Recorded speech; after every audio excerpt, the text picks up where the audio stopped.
हरे कृष्णा। इस वीडियो में हम शुरू करेंगे पहले अध्याय के 11वें श्लोक से।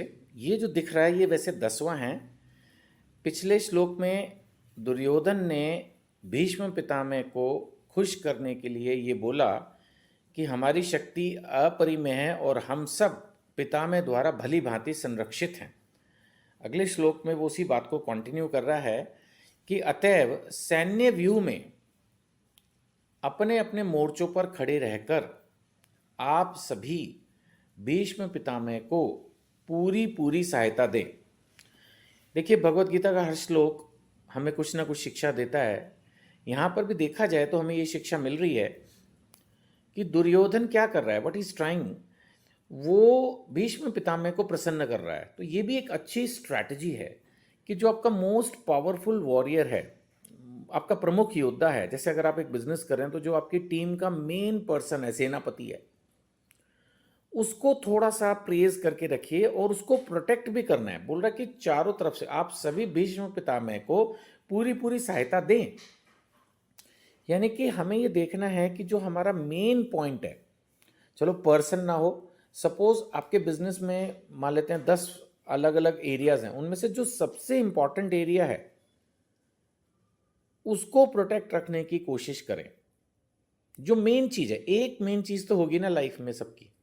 वैसे तो सबसे मेन मेरे को तो लगता है हेल्थ है, उस हेल्थ को प्रोटेक्ट करना जरूरी है, लेकिन चलो हम सब्जेक्ट से भटकेंगे नहीं। तो यहाँ पर जो दुर्योधन कोशिश कर रहे हैं, वैसे हमें भी अपने जीवन में कोशिश करनी चाहिए कि जो एक मेन पॉइंट है उसको प्रोटेक्ट करें। 12वें श्लोक में नेचुरली अब वो खुश हो गए भीष्म पितामह। तो 12वें श्लोक में बताया जा रहा है, तब कुरु वंश के वयोवृद्ध, वयोवृद्ध शब्द कई बार मेरे मुंह से भी सुनेंगे। वयोवृद्ध माने जो लाइफ में ओल्ड एज के लोग हैं, वयोवृद्ध, ओल्ड एज एक्सपीरियंस लोग।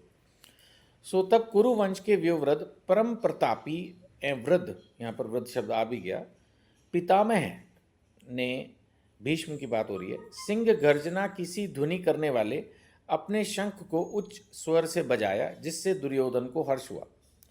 अब नेचुरली फिर उन्होंने भी, अब दुर्योधन प्रेज कर रहा है, ऐसा होता है ना, एक आदमी आपकी प्रशंसा करेगा तो आप उसकी प्रशंसा करेंगे, ये तो होता ही है।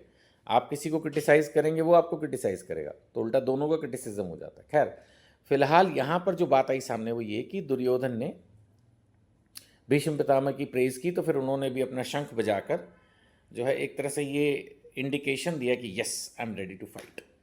अब जब भीष्म पितामह ने बजाया तो ऐसा वर्णन है कि उसके पश्चात शंख, नगाड़े, बिगुल, तुरही और सींग सहसा एक साथ बज उठे और इसका एक अत्यंत कोल्हापुर स्वर्ण हुआ, यानी बहुत शोर सा एक ध्वनि लार्ज स्केल की हुई। आप में से जो पहली बार भगवत गीता पढ़ रहे हैं वो सोच रहे होंगे भगवान कृष्ण और अर्जुन का जो संवाद था वो कहाँ रह गया। तो यहाँ पर पॉइंट ये है कि अभी ये जो भगवत गीता है ये महाभारत के समय हुई, तो कहीं ना कहीं शुरुआत में थोड़ा सा एक जो महाभारत के युद्ध के समय, स्टार्ट के समय, युद्ध की शुरुआत के समय जो सीन था, ये कह सकते हैं कि उसका पहले थोड़ा वर्णन भगवत गीता के पहले अध्याय में है। उसके बाद फिर भगवान कृष्ण और अर्जुन का संवाद जो है वो शुरू हो जाता है। अगले श्लोक में, 14वें श्लोक में, अब यहाँ भगवान कृष्ण की एंट्री भगवत गीता में हो रही है, जो एक तरह से देखा जाए तो भगवत गीता के हीरो, भगवत गीता के नायक परम भगवान श्री कृष्ण हैं। तो 14वें श्लोक में उनकी एंट्री है कि दूसरी ओर से श्वेत घोड़ों द्वारा खींचे जाने वाले विशाल रथ पर आसीन कृष्ण और अर्जुन ने अपने अपने दिव्य शंख बजाए। यानी कि उस जमाने में युद्ध के समय शंख ध्वनि ये इंडिकेट करती थी कि we are ready for fight, let's start. तो उस हिसाब से जब भीष्म ने अपने शंख बजाए तो फिर अपोजिट जो उनके साथ पार्टीज थी उन सब ने भी बजाया, और फिर इधर से जो प्रमुख हैं वो हैं भगवान श्री कृष्ण, तो इन लोगों ने भी अपने अपने शंख बजाए। तो चलिए यहाँ तक लेते हैं इस वीडियो में। अगली वीडियो में हम स्टार्ट करेंगे, और आप भी, मेरी प्रार्थना है, भगवत गीता की इन वीडियोस के प्रचार में मेरी मदद करें। कुछ नहीं करना है, सिंपल इन वीडियोस को आप किसी भी एक व्हाट्सएप ग्रुप पर फॉरवर्ड कीजिए।